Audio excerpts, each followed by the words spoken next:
Hi friends, Selvendran YouTube channel. எல்லா பைக்லையுமே வந்து self starter button வந்து ஒர்க் ஆகாது, இல்லை செல்ஃப் ஸ்டார்டர் வந்து வேலை செய்யாது. அது எப்படி வந்து செல்ஃப் ஸ்டார்டர் வந்து வேலை செய்ய வைக்கிறது, என்னென்ன ப்ராப்ளத்துக்காக வந்து செல்ஃப் ஸ்டார்டர் வந்து வேலை செய்யாமல் இருக்குன்னு சொல்லி அந்த வீடியோவில் வந்து பார்ப்போம். செல்ஃப் ஸ்டார்டர் வந்து எப்படி வேலை செய்ய வைக்கிறதுன்னு பார்ப்போம்.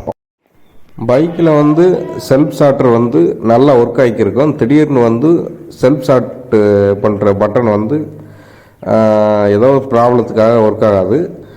அதுக்கு வந்து என்ன ப்ராப்ளம்னா, ஒன்று வந்து பேட்டரியில் வந்து சார்ஜ் இல்லாமல் இருக்கணும், இல்லை செல்ஃப் மோட்டரில் வந்து ஏதாவது ப்ராப்ளம் இருக்கணும், இல்லை செல்ஃப் ஸ்டார்டர் காயில் வந்து போயிருக்கணும்,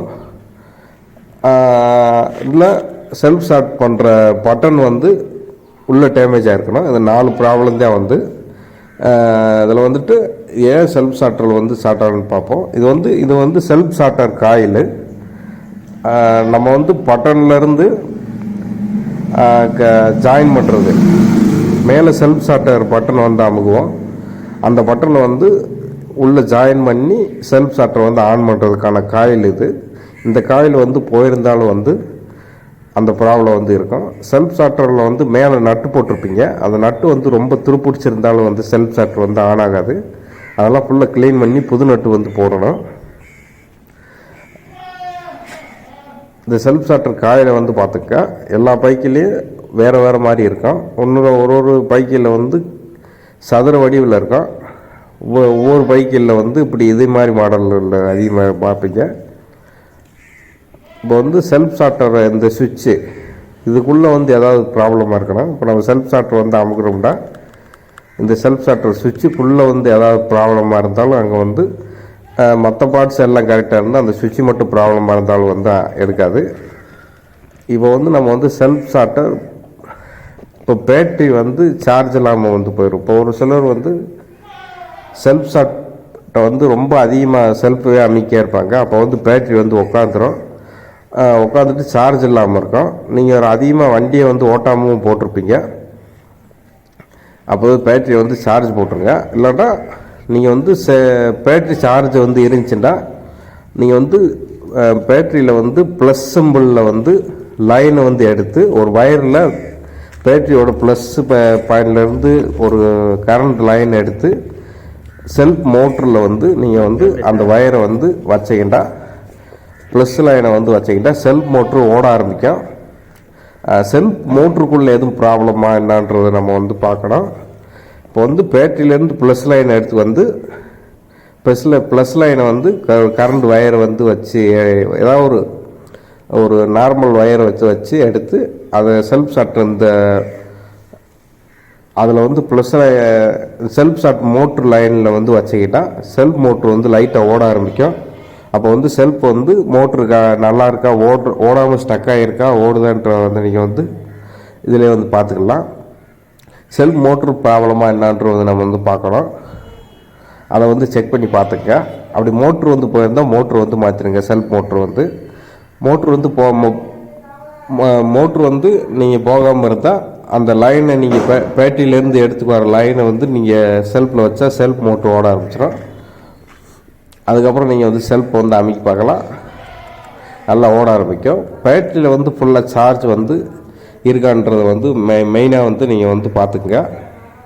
பேட்டரியில் வந்து சார்ஜ் இல்லைன்றாலும் வந்து உங்களுக்கு வந்து இதே மாதிரியே வந்து ஸ்டார்ட் ஆகாது.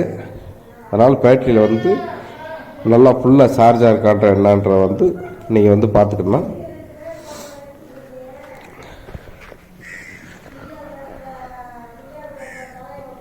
அடுத்து வந்து நீங்கள் பேட்டரிக்கு வர லைன் வந்து அந்த ஒரு வயர்லேருந்து வந்து ஒரு வாஷர் வந்து போட்டிருப்பீங்க, அந்த வாஷர் துருப்பிடிச்சுக்கிறான்னு பார்க்கணும். இல்லைன்னா பைக்குக்கு இன்ஜின்குள்ளேருந்து வர ஜெனரேட்டர் கரண்ட் வந்து வயரெல்லாம் கரெக்டாக வந்து இப்போ இருக்கா, அதில் வந்து தூசி எதுவும் படிஞ்சு கரண்ட் வராமல் இருக்கான்னு சொல்லி பார்க்கணும்.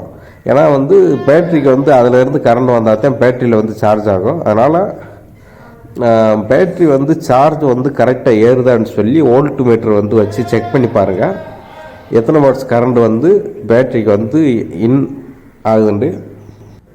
அடுத்தது செல்ஃப் ஸ்டார்டர் காயில் வந்து ஒன்று போயிருக்கோம், இல்லாட்டா லைன் வந்து செல்ஃப் ஸ்டார்டர் காயில் வந்து வராமல் இருக்கும்.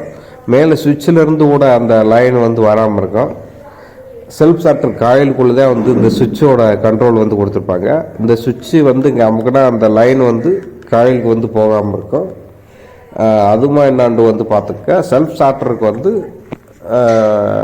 எத்தனையோ செக்கிங் பண்ண வேண்டியது இருக்குது. பேட்டரியில் வந்து மட்டும் ஃபுல்லாக சார்ஜ் பண்ணிட்டீங்கன்னா போதும். சார்ஜ் வந்து அதில் வந்து பேட்டரியில் ஏறுதாண்டும் பார்க்கணும். சார்ஜ் வந்து ரிசீவ் ஆகாமல் ஒரு கரண்ட் காயில் கூட போயிருக்கோம், அது போயிருக்கான்னு பார்க்கணும். பேட்டரியோட காயில், பேட்டரியோட சுவிட்சு, பேட்டரியில் சார்ஜ் இருக்கான்னு பார்த்துக்குங்க.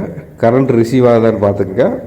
பேட்டரி காயில், பேட்டரியோட சுவிட்சு வந்து கரெக்டாக வேலை செய்யுதான்னு பார்த்துக்க. இதெல்லாம் வந்து கரெக்டாக உங்களுக்கு இருந்தால் வந்து பேட்டரி வந்து உங்களுக்கு நல்லாவே வந்து சார்ஜ் ஆகும்.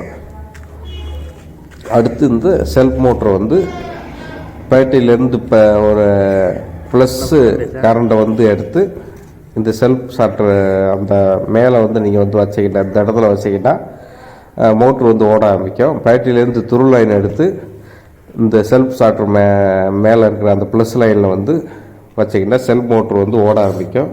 ஓட ஆரம்பித்தா செல்ஃப் மோட்ரு வந்து கரெக்டாக ஒர்க் ஆகுதா இல்லை உள்ளே ஸ்டக் ஆகிருக்கான்றது நீங்கள் வந்து பார்த்துக்கலாம். மெயினாக வந்து செல்ஃப் மோட்ரு வந்து ஒவ்வொரு பைக்கில் வந்து ரொம்ப ஸ்டக் ஆகிடும். அப்படி ஸ்டக் ஆகிற பட்சத்தில் நம்ம பேட்டரியிலேருந்து ப்ளஸ் லைன் எடுத்து அந்த பேட்டரியில் வந்து வச்சு கரெக்டாக வந்து நீங்கள் போட்டுங்க. இன்ஜின் ஆயில் வந்து இல்லைன்றாலும் செல்ஃப் மோட்ரு வந்து ஸ்டக் ஆகிடும். ஒரு நேரம் வந்து இன்ஜின் வந்து பிடிச்சி நின்றுடும். அப்போ சமயம் செல்ஃப் மோட்ரு வந்து ஸ்டக் ஆகி நின்றுருக்கோம். அதனால் இன்ஜின் ஆயில் வந்து கரெக்டாக மெயின்டைன் பண்ணிங்கனாலே வந்து இன்ஜின் செல்ஃப் மோட்டருக்கு கொஞ்சம் ஆயில் வந்து போகும். இன்ஜினுக்குள்ளே நீங்கள் வந்து ஊற்றுற ஆயில் வந்து, அதனால் இன்ஜின் ஆயில் கரெக்டாக வந்து மெயின்டைன் பண்ணிடுங்க. ஒரு 3 மாதத்துக்கு ஒரு வட்டம் இன்ஜின் ஆயில் வந்து மாற்றிடுங்க. எந்த பைக்காக இருந்தாலும் பைக் வந்து 100% வந்து நல்லா பெர்ஃபார்மன்ஸ் அதிகமாக இருக்கும். உங்களோட ஓட்டம் வந்து ரொம்ப ஸ்மூத்தாக இருக்கும். செல்ஃப் வந்து செல்ஃப் ஸ்டார்டரில் வந்து என்ன ப்ராப்ளம்னு சொல்லி நம்ம வந்து பார்த்தோம். செல்ஃப் ஸ்டார்டர் வந்து இப்போ வந்து நான் சொன்ன ப்ராப்ளங்கள் மட்டும்தான் வந்து இருக்கும்.